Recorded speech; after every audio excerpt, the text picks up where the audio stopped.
पाकिस्तान में बिजली के होश रुबा रेट के हवाले से हैरत अंगेज इंकशाफ। आईपीपीएस अमरीकी महंगाई की कीमत पाकिस्तानियों से वसूल कर रही है। आईपीपीएस के मुआहदे की अहम चेक मंजर आम पर आ गई।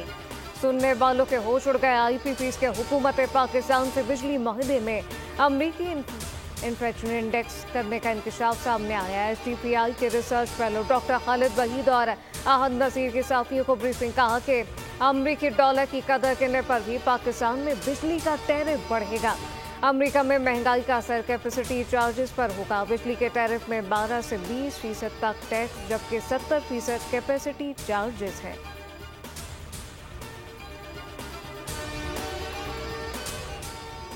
और सखर बैराज से निकलने वाली नहरों में पानी की किल्लत, काश्तकार सड़कों पर आ गए। धरने के बाद ट्रैफिक ब्लॉक। मुजाहिरीन का कहना है कि गेट 47 का बहाना बनाकर ज़रूरी ज़मीनें बंजर की जा रही हैं। चावल की फसल पानी न मिलने की वजह से शदीद मुतासिर है।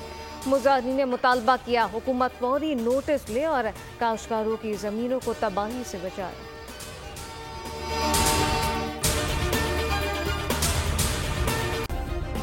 सब्सक्राइब करें और बेल दबाएं ताकि कोई खबर रह न जाए।